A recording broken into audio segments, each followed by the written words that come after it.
अस्सलाम वालेकुम। ज़ुहैबुल हसन आपसे मुखातिब है। एफ़ वन में थ्योरेटिकल पोर्शन में स्टूडेंट्स के कुछ कंसर्न्स होते हैं, जिसको मैं यहाँ पे डिस्कस करूँगा। स्टेप बाय स्टेप हम चलेंगे यहाँ पे, और जिसमें जो हमारा सबसे इम्पोर्टेंट जो स्टेप होगा वो अप्रोच टू फॉलो होगा, और क्योंकि हमें क्या अप्रोच अभी फ़ॉलो करनी चाहिए। लेकिन चूँकि सबसे पहले हमें सब्जेक्ट से रिलेटेड कुछ मालूमात हो जाए, फिर हम उसकी बेसिक पे हम अपनी अप्रोच को फॉलो करेंगे। नेचर जो सब्जेक्ट की है, F R one numerical type subject है, जिसमें through out session student numericals पे फोकस किए होते हैं। और समझ लें कि फॉर्मेट्स को समझना, फिर उनके रूल्स को समझना, और एक क्वेश्चन, क्योंकि क्वेश्चंस न्यूमेरिकल्स टाइप के ही मेजरली पेपर में आ रहे होते हैं। और चूँकि न्यूमेरिकल टाइप सब्जेक्ट है, थ्रू आउट सेशन स्टूडेंट्स इसी के साथ चल रहे होते हैं, लेकिन टेस्टिंग होती है कुछ थ्योरेटिकली चीज़ों की भी। कुछ ना कुछ वो थ्योरेटिकली पूछ रहा होता है, ठीक है। तो फिर इसका मतलब है कि ये तो आंसर है आपका यस, कि टेस्टिंग होती है। और फिर सबसे ज़्यादा कंसर्न होगा कि वैसे तो न्यूमेरिकल टाइप आपका सब्जेक्ट है, तो थ्योरेटिकली अगर टेस्टिंग होती है तो ऑलमोस्ट कितने मार्क्स की होती है। तो ओवरऑल देखा जाए तो कोई एग्जैक्ट अमाउंट तो हमारे पास नहीं होती, एग्जैक्ट फिगर के इतनी की टेस्टिंग हमारे पास होती है।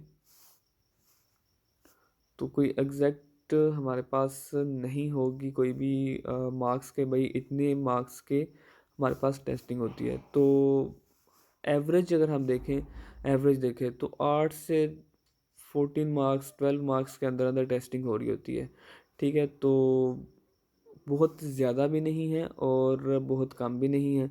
आपको मालूम होना चाहिए, अगर हम 8 से 14 की भी बजाय अगर हम 10 मार्क्स भी लें, और आपको मालूम है कि यहाँ पे एक एक मार्क्स के लिए कितनी ज़्यादा दौड़ लगानी पड़ती है। तो ये 10 मार्क्स बहुत इंपॉर्टेंट रखते हैं। 100 में 10 मार्क्स, और फिर आपके पासिंग मार्क्स जो 50 हैं उनमें 10 मार्क्स। तो ये काफ़ी ज़्यादा अब इम्पोर्टेंस रखते हैं अपने अंदर, ये 10 मार्क्स भी। तो थ्योरेटिकली हमें फिर चीज़ों को लेके चलना होगा। तो इम्पोर्टेंस तो इसी से क्लियर हो जाती है कि भाई ये इम्पोर्टेंट है। क्यों? क्योंकि बहुत ज़्यादा नहीं तो ठीक ठाक टेस्टिंग होनी है, और ये आपके पासिंग मार्क्स जो कि 50 हैं उसमें एक अच्छा खासा रोल प्ले कर सकते हैं ये मार्क्स, ठीक है।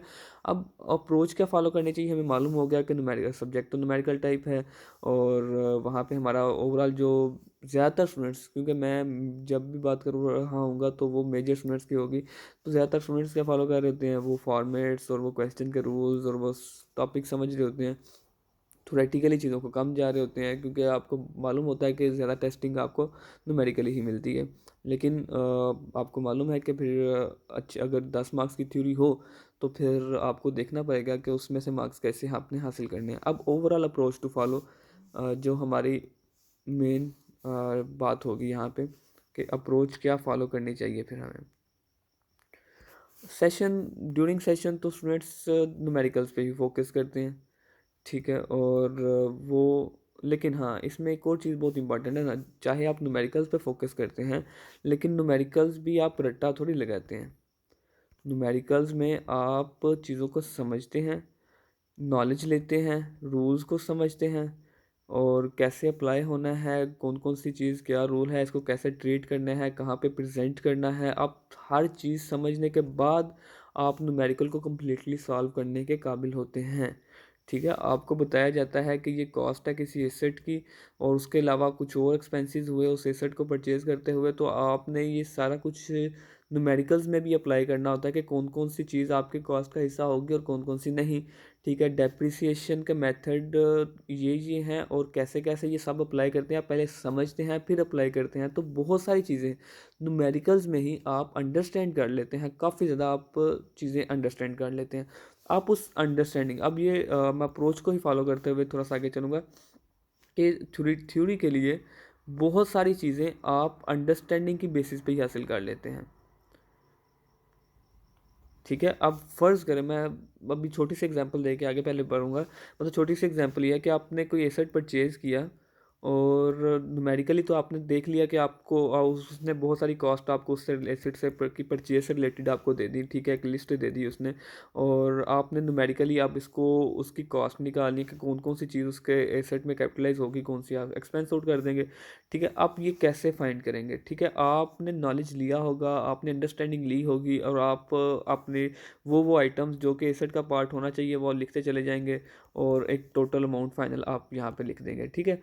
अब ये कैसे आपने फाइंड किया कि ये आपके एसेट का पार्ट होगा या नहीं, ठीक है, ये आपकी अंडरस्टैंडिंग की बेसिस जो आपने लेक्चर्स लिए, आपने ड्यूरिंग सेशन अपनी स्टडी की, उसकी बेसिस पे आप ये कर दोगे। अगर यही चीज़ आपसे थ्योरेटिकली पूछी जाए, ठीक है, कि एग्जांपल्स दे दें कि भाई कौन कौन सी कॉस्ट से रिलेटेड एग्जांपल्स हो सकती हैं कि आप एसेट परचेज़ करो तो वो एसेट की कॉस्ट में कैपिटलाइज हो, और कौन सी एक्सपेंस आउट हो जाए, तो बहुत सारी चीज़ें आप सिर्फ उस अंडरस्टैंडिंग की बेसिस पे लिख सकते हैं।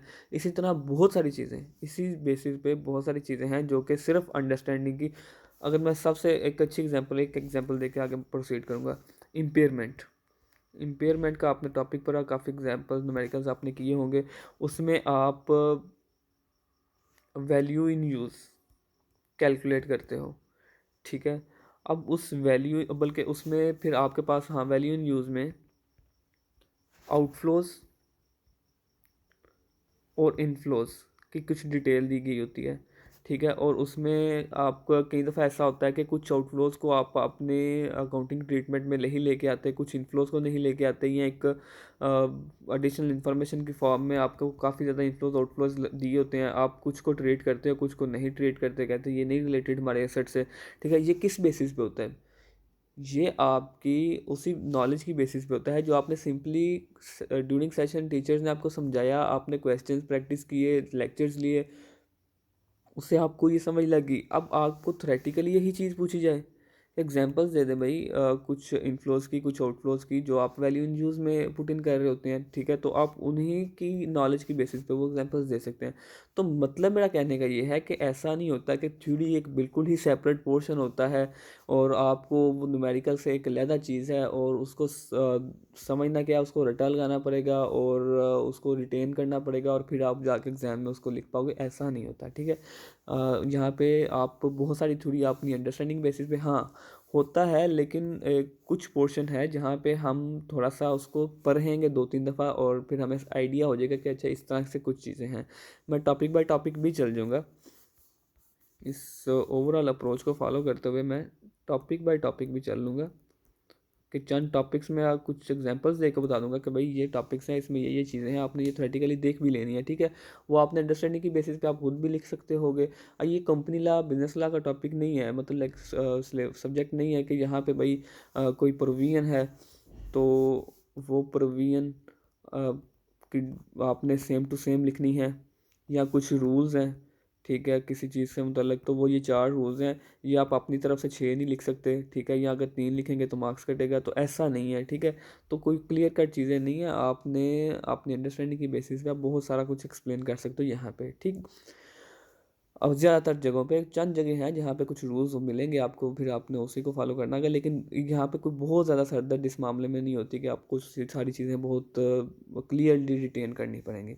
अच्छा, अगर अब मैं थोड़ा सा टॉपिक बाय टॉपिक चलना चाहूँ, तो एग्जांपल्स देने के लिए फिर इस वीडियो को एंडिंग पे लेके चलेंगे।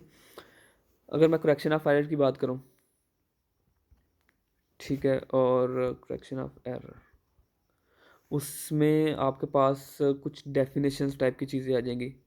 हिस्टोरिक कॉस्ट, वैसे ये हिस्टोरिक कॉस्ट से रिलेटेड आप बहुत कुछ जानते हैं, बहुत कुछ जानते हैं, लेकिन हो सकता है कि आपके सामने ये वर्ड आए और आप थोड़ा सा परेशान हो जाए, लेकिन जैसे ही आप उसकी डेफिनेशन रीड आउट करेंगे और आपको मालूम हो जाएगा कि ये तो कोई नई चीज़ नहीं है। इसी तरह करंट कॉस्ट है, और आपकी फेयर वैल्यू है, ठीक है। ये इस टॉपिक से कुछ चीज़ें हैं, और मज़ीद भी देख लेंगे आपको, और कहाँ से ये आप ओवरऑल अप्रोच में एक और बात मैं करूँगा कि ये आप कहाँ से और कैसे मज़ीद अप्रोच होनी चाहिए, लेकिन ये चीज़ आ जाएगी। उसके अलावा IAS 16 है, प्रॉपर्टी प्लांट एंड इक्विपमेंट, इस पे आपने काफ़ी वर्किंग की होंगी, ठीक है। इसमें एक चीज़ होती है एलिमेंट ऑफ कॉस्ट, कौन कौन सी चीज़ आप कॉस्ट का हिस्सा बना रहे होते हो, कौन कौन सी नहीं बना रहे होते, ठीक है। इस पर मतलब कुछ चीज़ें हो सकती हैं। डिस्क्लोजर की, हाँ, ये बहुत इंपॉर्टेंट है, डिस्क्लोजर रिक्वायरमेंट। कई दफ़ा होता है कि आप notes to the financial statement बनाते हैं, जिसमें IAS 16 का नोट डालते हैं। आप वो सारा वर्किंग सारी बना लेते हैं, एक टेबल सा बना के सारी वर्किंग उसमें ऐड कर देते हैं, ये ओपनिंग क्लोजिंग हर चीज़, एक्यूमुलेटेड डेप्रिसिएशन कॉस्ट, हर चीज़ आप लिख देते हैं और बस क्वेश्चन को क्लोज कर देते हैं। लेकिन आपको मालूम है कि अब मज़ीद छोटे छोटे कुछ मज़ीद डिस्क्लोजर्स होते हैं जो आपने करने होते हैं। जस्ट लाइक क्वेश्चन अगर अक्सर कई दफ़ा बताता है कि रीवैल्यूएशन मॉडल पे अगर चल रहा है तो किस रीवैल्यूअर से आपने रीवैल्यूएशन करवाई है, वो लीगल था और उसका क्या नाम था। बाकी मज़ीद छोटी छोटी काफ़ी ज़्यादा चीज़ें रिक्वायरमेंट्स होती हैं डिस्क्लोजर्स की जो आपने वहाँ पे लिखनी होती हैं, ठीक है। और कई दफ़ा वो डिपेंड करती हैं कि क्वेश्चन में कैसा डाटा मौजूद है। अगर रीवैल्यूएट का डाटा नहीं मौजूद तो आपको नहीं रिक्वायर्ड होगा, लेकिन बहुत सारी मज़ीद चीज़ें होती हैं। तो वो छोटी छोटी जब चीज़ें आप देखोगे तो आपको कोई मज़ीद चीज़ें याद रखने की ज़रूरत नहीं, बस आपने बस एक दफ़ा देख लेना, आपको समझ लग जाएगी कि अच्छा ये चीज़ें हैं, ताकि अगर पेपर में उस तरह की कोई चीज़ सामने नज़र आ जाए तो आप ब्लैंक ना हो जाए, आपको मालूम हो कि ठीक है इस तरह की कोई बात देखी थी, अब हम इसको कवर कर लेंगे। इम्पेयरमेंट में अगर हम मूव करें और वहाँ पे आपको वैल्यू इन यूज़, और इसमें वैल्यू इन यूज़ है और उसमें अब मैंने आपको बोला है इनफ्लोज और आउटफ्लो से रिलेटेड कुछ बातें हैं, वो आप रीड आउट कीजिएगा।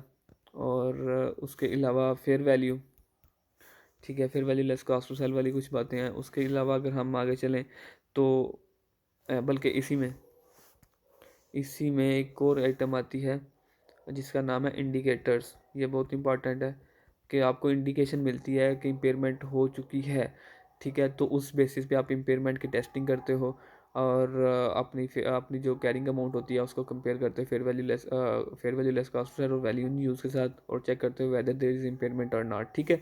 तो इंडिकेटर एक्सटर्नल भी हैं और इंटरनल भी हैं, ठीक है, और ये आपसे पूछे जा सकते हैं। तो इसको एक दफ़ा read out I think so कि इसको एक दफ़ा रीड आउट करने से आपका तकरीबन ये काफ़ी क्लियर हो जाता है और आप उसके बाद इसको लिख सकते हैं, ठीक। और उसके बाद आपके पास आ जाता है गवर्नमेंट ग्रांट, ठीक है। डिफरेंट टाइप्स हैं इसकी गवर्नमेंट ग्रांट्स की और उससे रिलेटेड पूछा जा सकता है, ठीक है। तो कैसे कैसे ट्रेड, कई दफ़ा दो मेथड्स होते हैं, डेफरल मेथड है, ठीक है, या नेट ऑफ मेथड है, डेफरल मेथड और नेट ऑफ मेथड, ठीक है। तो इनका कैसे कैसे ट्रीटमेंट होता है ये चीज़ देखी जा सकती है। उसके अलावा अगर हम बात करें तो बारोइंग कास्ट पे बात कर सकते हैं।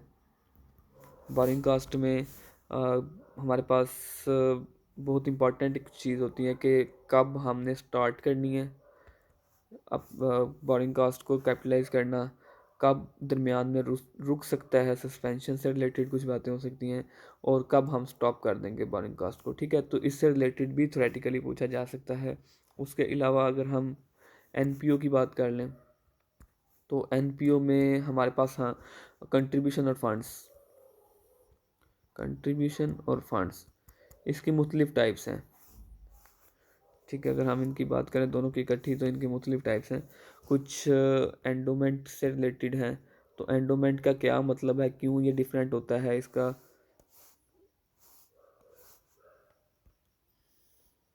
एंडोमेंट फंड, उसके अलावा रेस्ट्रिक्टेड फंड और रेस्ट्रिक्टेड कंट्रीब्यूशन। तो इसको एक दफ़ा आपने बहुत क्वेश्चन में इन चीज़ों को देखा होगा, ठीक है। तो बहुत क्वेश्चंस में इन चीज़ों को देखा होगा ऑलरेडी, तो बस आप एक दफ़ा रीड आउट करने से ये चीज़ें क्लियर हो जाएंगी, ठीक है। उसके अलावा अगर हम EPS की बात भी कर लें और उसमें लिमिटेशन वाली बात एक लिखी हुई है, हाँ इसको थोड़ा सा ज़्यादा रीड आउट करना पड़ेगा क्योंकि ये लिमिटेशंस टाइप की कुछ चीज़ें कई दफ़ा होती हैं कि आप टॉपिक में लेक्चर्स के दौरान अंडरस्टैंडिंग लेते हुए ये चीज़ें नहीं देख रहे होते, तो फिर चंद चीज़ें बस रह जाती हैं, चंद चीज़ें इस तरह की बस चंद चीज़ें रह जाती हैं जो आपको 2-3 दफ़ा रीड आउट करनी पड़ती हैं ताकि रिटेन रह सके थोड़ी। बाकी तमाम चीज़ें आप चूँकि लेक्चर में वो चीज़ें अप्लाई वगैरह कर चुके होते हो तो बस आपने देखना ही होता है कि अच्छा थ्योरेटिकली ऐसे लिखी हुई हैं तो ये पूछ सकता है थ्योरेटिकली कुछ, तो हम उसको इस तरह बयान कर देंगे, ठीक है। और उसके अलावा रेशो एनालिसिस, उसमें मुख्तलिफ रेशोज़ हैं और एक इम्पॉर्टेंट उसमें एक चीज़ है विंडो ड्रेसिंग, ठीक है। अब वैसे तो वर्ड से ही आप जब इस चीज़ को मज़ीद पढ़ेंगे तो आपको समझ आ जाएगी कि इसका नाम ही विंडो ड्रेसिंग क्यों है, लेकिन फिर भी अगर बात करूँ तो ये भी टॉपिक में एक्सप्लेन नहीं हुई होती क्योंकि वहाँ पे आप रेशोज़ के फार्मूलाज देखते हैं और फिर उसकी इंटरप्रिटेशन, तो ओवरऑल ये भी आप मतलब मैं बयान ये करना चाह रहा हूँ कि बहुत सारी चीज़ें ऐसी हैं जो कि आप लेक्चर्स में ही कवर कर लेते हैं, बस आपको एक दफ़ा रीड आउट करने की ज़रूरत पड़ती है और आपको समझ आ जाती है कि हाँ ये सारी चीज़ें तो ऑलरेडी हमें आती हैं। बहुत कम चीज़ें ऐसी होती हैं जो कि आपको सेपरेटली रीड आउट करनी पड़ती हैं, ठीक है।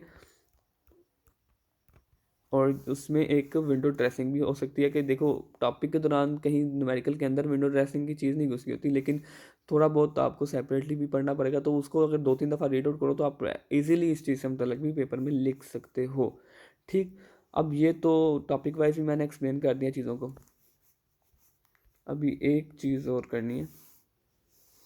तो अब कई दफ़ा होता है कि इसकी फिर तैयारी कैसे की जाए।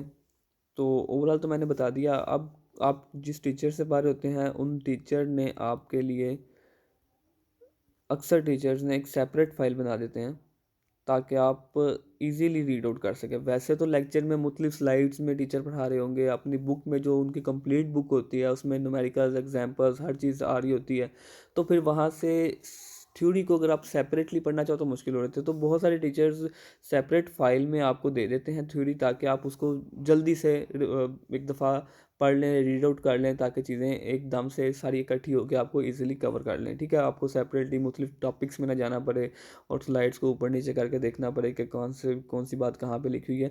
तो उससे होता है कि तमाम चीज़ें एक ही फाइल में दे दी जाती हैं। आपने उसको 2-3 दफ़ा, चंद चीज़ें तो ऐसी होंगी जिसको आपने सिर्फ 2-3 दफ़ा रीड करना और आपको समझ लग जाएगी कि हाँ ये नॉलेज मेरे पास ऑलरेडी था।